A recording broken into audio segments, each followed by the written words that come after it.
You see, most people go through life under the strange illusion that other people make them angry, that the world out there with its noise and nonsense somehow creeps inside and shakes the calm from within. But that's rather like blaming the mirror for the expression on your face. The truth is nobody can bother you. They can only touch the part of you that is already disturbed. And the more you try to fight it, the more entangled you become in the very net you're trying to escape. Peace doesn't come by stiffening against life but by realizing there's no one to stiffen. The waves rise and fall and the ocean never minds. In the same way, anger, irritation, frustration, they come and go, but they are not you. To be unbothered is not to build a wall around yourself but to see that there was never a separate self to defend in the first place. You see, when something happens, a disrespecting word, a sudden disappointment, a rude interruption, there's a tiny instant before you react. Most people never notice it. They leap from stimulus to response like a spark from flint and then wonder why they feel burned. But in that small space, that fraction of a moment before the mind begins to chatter, lies your freedom. That's the gap where life gives you the chance to wake up instead of merely react. The event itself is neutral. It has no meaning until you give it one. When someone calls you a fool, the insult only works if you believe in the fool they're talking to. If you don't, the words just vanish into thin air. So the game is not about controlling what happens because that's impossible. It's about watching what happens within you and realizing I don't have to pick that thought up. Anger only asks one thing of you: participation. The moment you stop playing, it dies of neglect. To react less is not weakness, it's the highest form of intelligence. It means you've remembered that you were never the puppet. One of the great sources of human misery is the quiet expectation that other people should know better. We spend an extraordinary amount of time waiting for the world to behave sensibly, as if everyone else secretly agreed to follow our rule book. But of course they didn't. They never signed your invisible contract. They're simply playing their own game, completely unaware that you expected them to dance to yours. And when they don't, when they lie, forget, interrupt, disappoint, we feel offended as though the universe itself has made some terrible mistake. Yet it hasn't. That's just the mind insisting they shouldn't be like that. But they are. Expecting people to act like you is like expecting the cat to bark because you're in the mood for a dog. When you give up demanding harmony from the world, you begin to laugh at how seriously you once took everyone else's behavior. And laughter, you see, is the sound of freedom returning. Once you stop expecting people to behave like you, another realization quietly dawns: you also stop needing them to agree with you. Because disagreement, you see, is just diversity in disguise. The same life that makes trees grow crooked makes minds grow in different directions. It's rather silly to demand that everyone see through your eyes when their windows open onto entirely different skis. And that's where most of our suffering begins, not in what people do, but in our desperate urge to make them see it our way. So before we can ever find peace with others, we must loosen our grip on this idea of being right. This little badge we polish and wear upon the chest of me. We are terribly concerned, with being right. It's one of our favorite addictions, the sweet intoxication of certainty. We argue, we defend, all to protect this fragile little castle called my opinion. But what if being right isn't the point at all? What if life isn't a debate to be won, but a dance to be enjoyed? Because notice, every time you must be right, someone else must be wrong. And so the world divides itself neatly into enemies and fools, all invented by your need to feel secure. The truth doesn't belong to anyone, it plays hide and seek through all of us. And the moment you stop chasing it, it comes and sits quietly beside you. When you drop the obsession with being right, you begin to listen, not to prepare a counterargument but to truly hear. You find that peace isn't born from victory, it comes when there's no longer anything to defend. So let others cling to their certainties, let them win, because the one who no longer needs to win has already found the only thing worth keeping: its peace. And when you no longer need to be right, you'll notice something quite extraordinary. Other people's opinions begin to lose their gravity. For so long, our sense of being right was tied to our sense of being somebody. And when that somebody feels threatened, even the gentlest disagreement sounds like thunder.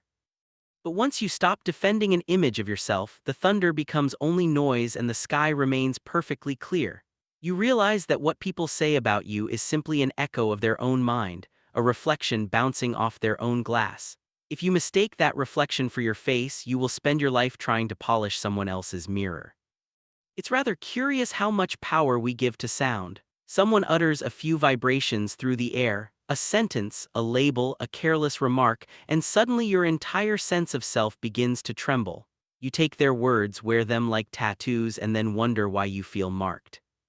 But tell me, what exactly is being wounded? The sound passes, the air settles, and all that remains is your idea of what it meant. You see, the insult doesn't live in their mouth. It lives in your memory. When someone says you're foolish, that statement doesn't describe you. It describes their vision, their mood, their moment. Why let their passing weather become your climate? To depend on another's praise or blame is to hang your heart on a wind chime. Every breeze becomes a storm. Freedom begins when you realize that nothing anyone says about you has anything to do with who you actually are, because who you are is not an opinion, it's the silence before every word, and silence, thank God, cannot be offended. Now, this doesn't mean you must let everyone trample through your garden while you sit smiling in eternal bliss. No, no, love without intelligence becomes sentimentality, and peace without clarity becomes passivity. You see, protecting your energy isn't about building walls, it's about knowing where your garden ends and the wild forest begins. You can welcome visitors, but you needn't let them pitch a tent on your soul. Most people confuse kindness with compliance. They think to be spiritual is to say yes to everything, to be endlessly available, endlessly forgiving, endlessly exhausted. But even the sun sets and even the ocean withdraws from the shore. Boundaries are not barriers, they are expressions of balance. When you say no, you're not rejecting the other, you're honoring the rhythm of your own being. Because if you give when you're empty, you offer not love but resentment dressed as virtue.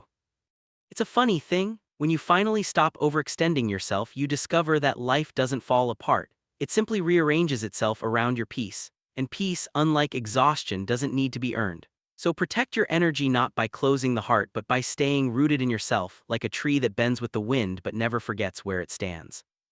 When you no longer feel the need to defend an image, you find that silence begins to speak for you. It's not the silence of avoidance or repression. It's the silence that comes when there's simply nothing left to say. Most people imagine strength as volume, as assertion, as a firm voice that must be heard, but real strength often sounds like nothing at all. Because truth doesn't argue, it just is. When someone throws anger at you, what happens if you don't throw it back? It falls to the ground like a stone that has lost its target. And in that quiet, something extraordinary occurs. Their fury begins to echo only in their own mind while yours remains still like a pond untouched by the wind.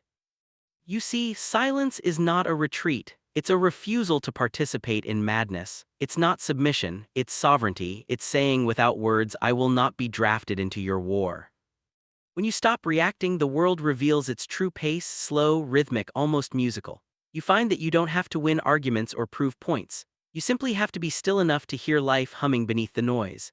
And that hum, that quiet background of existence, is what people spend lifetimes chasing without realizing it has been humming through them all along. When you no longer rush to defend or explain, you begin to see something very curious about other people. They are mirrors, not obstacles. Every irritation, every insult, every criticism, it's life holding up a reflection of your own unfinished business.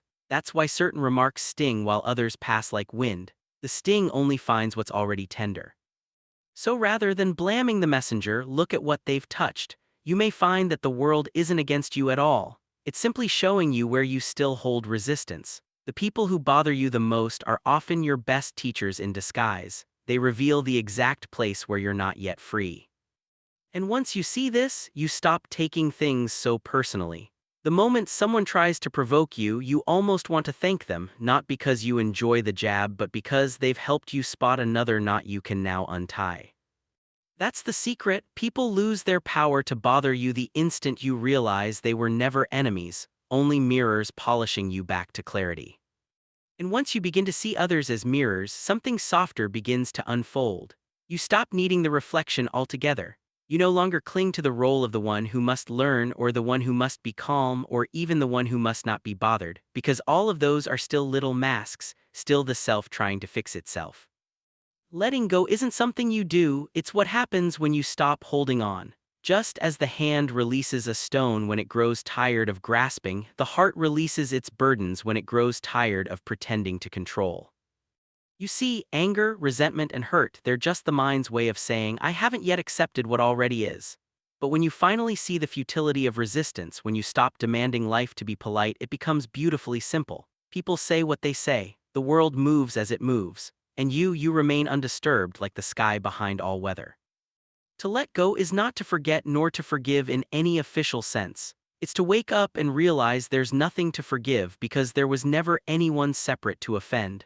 The play goes on. The actors shout their lines, and you at last can sit in the audience smiling, knowing it was all theater from the beginning.